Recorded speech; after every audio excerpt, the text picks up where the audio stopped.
That moment when you record a video and it went really good, and then you realize you forgot to turn your microphone on, so there's no audio.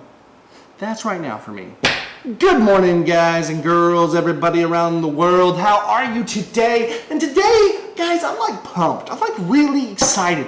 I'm having a really good day. It's really hot in here right now, so if you see the sweats, because I'm in my garage, which is my studio, and I've been working all morning, and it's kind of hot, but I'm doing good. I'm kicking through. I'm pushing through because I'm pumped to make a video for you. I've been like really thinking a lot lately about stuff.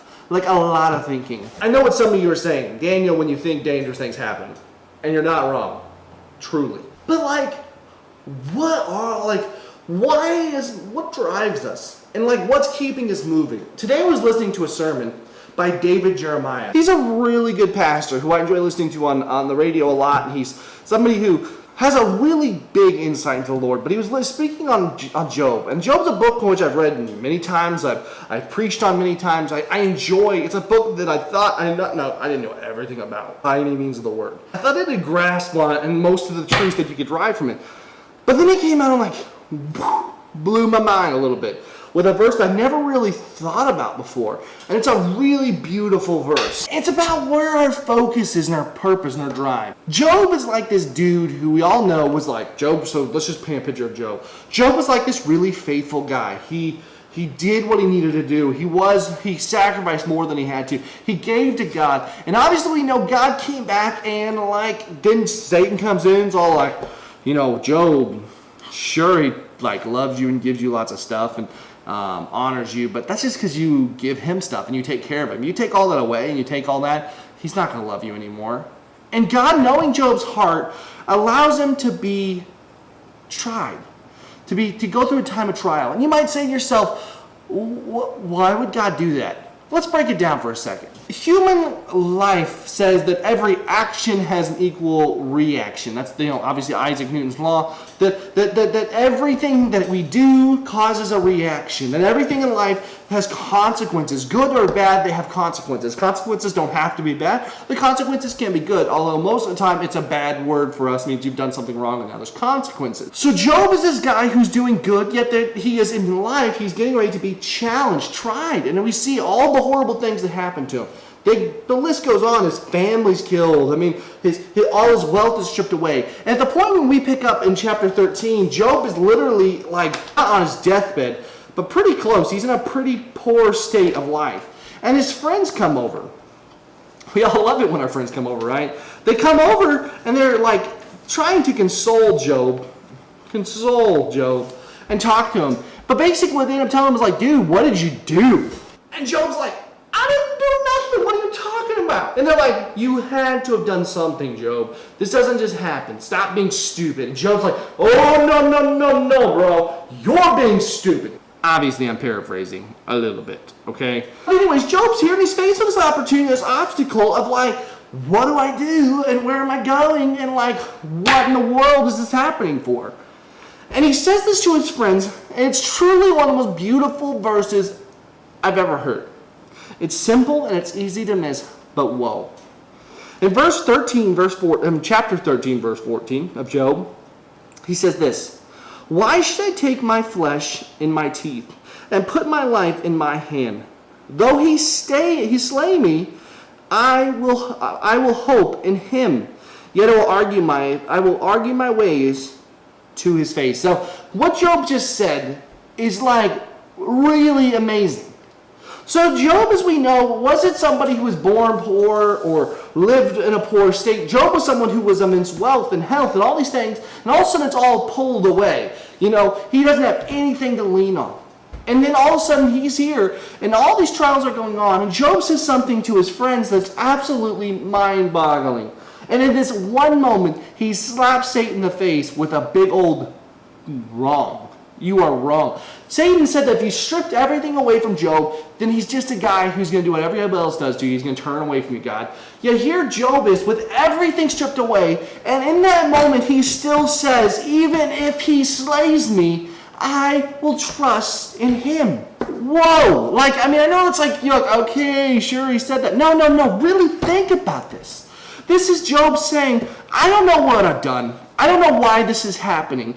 But even if I don't, even in this situation, I will trust in God. I'm not going to just give in to this like death. I'm not going to give in to just hating God for something I don't understand fully. Job realizes something. You see, it's like this right here, this video I'm showing you right now, what I'm creating here.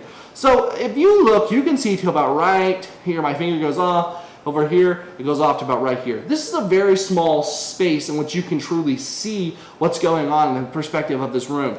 It's just one corner. It goes on a ways over here where my desk is and all that, and everything else, which is in a work in progress. So I'm not going to show you right now because it's kind of messy. But you see all this stuff and you see everything, but you see a very controlled picture. That's like it is for us in humanity. We see this much. We see right here. We can talk about the past. I love history. It's one of my favorite classes. But I can't go back to history and understand all the things that happened there to get us here. In the same sense, I can't go all the way in the future and see what's going to what my actions are going to do and what it's going to cause down the line. I see this much of a giant equation. See, God is beyond that equation. God is larger than that. God sees everything. He's outside of time. He's eternal. So God understands what's coming more than I do. So I have to have faith, and Job realizes this and says, even if he kills me, even if I die here, I'm not going to curse him because he is God.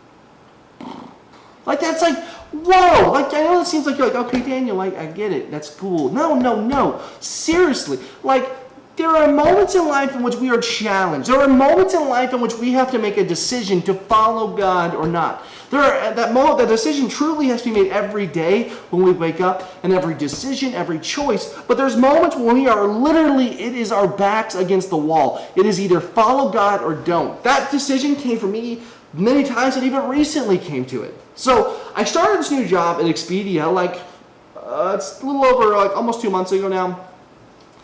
And when I started, I worked 3:30 to midnight every day, Monday through Friday. And I hated it. And it made it really hard to film this because I was tired and I woke up and then it was like I just had to go to work, and it just felt like I didn't have any time or any life. It was just like draining of me. And so I'm sitting here struggling with this, and then I just decided, one day I was just like, I'm just too tired to make a video. I'm not going to bother. And we tried and just failed. I made a few here and there, but I just couldn't get it going because I had anguish. Because I feel like I'm called to one thing, and yet I'm not doing that thing. And I'm struggling with it hardcore. But that moment, I was just I'm ready to give up.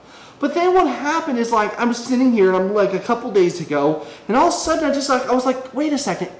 God's God, right? He's bigger than what I could see. I know what I've been called to. I know what I've been promised. I know what God has said to me. So if I believe this and my God is my God, then why in the world would I hesitate? I need to run headlong into Him. I need to just do it and trust Him. The story of Hezekiah came to my mind. When Hezekiah, the king of it, was out there and he got surrounded by this massive army of 200,000 men. And he's sitting there, he's like, what do I do with this? What do I do with this? I mean, whoa. And he goes to God, and God basically does this thing which He gives him, He just destroys his army in one night. He just obliterates him. And they wake up and they're all gone. They all were dead because of God had slayed them Himself. They didn't even raise a blade to them. God did it Himself. You see, God has the ability that in our darkest of moments to come through. And Job realizes this here. Job realizes he is confronted with a choice to follow God or be like everybody else. But he knows his God has come through for him before, and He'll come through for him again. God will always prevail. His promises do not come up void. This is beautiful. This is where we have to focus ourselves and say in those moments, because they come regularly, that I will follow God. I leave you with one last little part here, guys. Abraham. You know the song, Father Abraham had many sons had father. Yeah, that one, right? So Abraham was like this guy who struggled throughout his life. And we see this over and over again, but we see him have one of the moments of the most faithfulness we've ever seen. Abraham was promised and went on this journey because God promised him he'd be the father of a nation. He went on because of all these things, and yet he struggled along the way. He had failure after failure after failure. But we see Abraham be ready to give one of the most ultimate sacrifices, and that's his son, who was the promise that was given to him. Isaac was his only son, the man who was, he was vital to this thing. He was so important. And here it was, it took all this time to get Isaac. It took so much time. But yet here he is with Isaac. And he goes up and God says, give him back to me. Sacrifice him to me. Abraham goes to the land of Moriah, which is a whole nother story, which we covered in another video way back when. So Abraham goes to the land of this mountain and he prepares to sacrifice his son. And Abraham is so faithful in God that he knows that something else is going on in the situation, bigger than what he can see, bigger than what he understands. So he literally says to the men who are traveling with him, stay here, I and the boy will go up to the mountain and we will return. Abraham's going up that mountain to sacrifice his son. And it's not like he's like, I'm probably not going to do it. No, Abraham literally is going to do it. We see it. He knows that he's got to follow God into this moment. And he gets up there, but he has faith even in his statement. You can see that he has faith. He knows something must be up here because he knows his God has come up true from time and time before. He gets up there with a blade, he's preparing, and as his son sits there, I'm sure the anguish rushing through his body as he's getting ready to do this, and he hears the angel of the Lord cry out as he's getting ready to do it, Abraham!